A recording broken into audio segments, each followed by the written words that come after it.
রায়ের বিরুদ্ধে অনির্বাণের মন বিষিয়ে দেওয়ার জোর চেষ্টা চালালো নীলু। হ্যাঁ বন্ধুরা, ভিডিওতে লাইক দিয়ে দেখতে থাকুন। দরজায় দাঁড়িয়ে রাই যখন অঝরে কাঁদতে থাকে তখন বলতে থাকে যে বৌমনি তোমরা বিশ্বাস করো, আমি যে পরিস্থিতিতে পড়ে এত বড় একটা সিদ্ধান্ত নিয়েছি সেটা হয়তো তোমরা কোনো মতে কল্পনাও করতে পারো না। তোমরা আমার কথাটা একবার বোঝার চেষ্টা করো, তাহলে হয়তো তোমরা কিছুটা হলেও আমি যে পরিস্থিতিতে ছিলাম সেই পরিস্থিতিটা একটু বুঝতে পারবে। ওদিকে স্রোত বলতে থাকে যে মা তোমরা কেন এরকম করছো বলো তো, দিদি ভাইয়ের সাথে সেই কখন থেকে তো বেচারি কেঁদেই যাচ্ছে, ও বলেই যাচ্ছে যে তোমরা একবার হলেও ওকে একটা বলার সুযোগ দাও, কিন্তু তার শর্ত তোমাকে যেভাবে মেজদি ভাই বলছে তুমি সেরকম করেই শুনছো।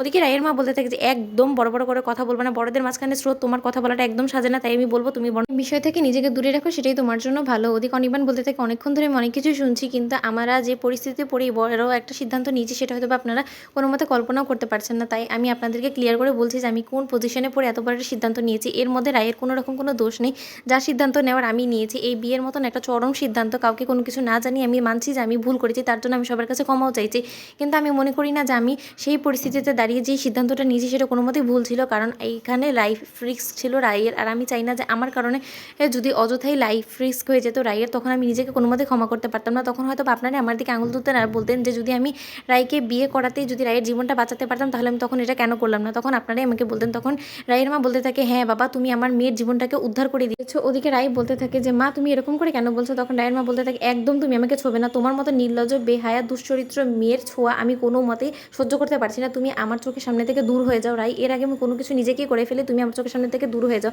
অনির্বাণ তুমি তোমার আর ওয়াইফকে নিয়ে বাড়ি থেকে এক্ষুনি বেরিয়ে যাও, নয়তো আমি তোমাদেরকে ঘাট ধাক্কা দিয়ে বাড়ি থেকে বার করতে বাধ্য হব। ওদিকে নীলু বলতে থাকে যে না আমি বুঝতে পেরে গিয়েছি এভাবে হবে না, দিদিভাইকে কী করে সাহায্য করতে হয় মা আমি তোমাকে দেখাচ্ছি।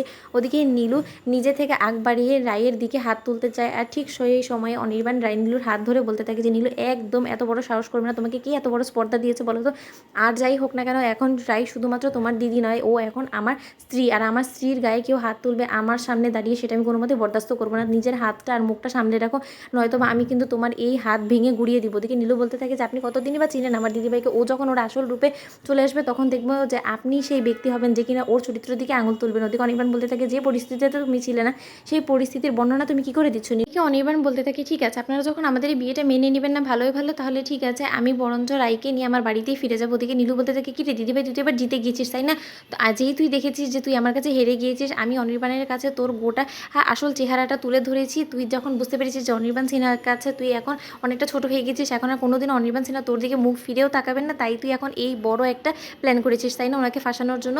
তাহলে বেশ, তো আমিও দেখবো যে দিদিভাই তুই তোর কতদিন এই রকম মিথ্যে মুখোশ পরে ওনার জীবনের উপরে রাজ করিস, আমিও দেখে নিব তুই কী ভেবে নিয়েছিস যে তুই একের পর এক ছেলেদেরকে এরকম করে স্বীকার করে ওদের জীবনটাকে তছনছ করে দিবি। আমিও দেখবো দিদিভাই তুই কতদূর দৌড়াতে পারিস। তো বন্ধুরা ভিডিওটি ভালো লাগলে লাইক কমেন্ট শেয়ার করে সাবস্ক্রাইব করতে ভুলো না।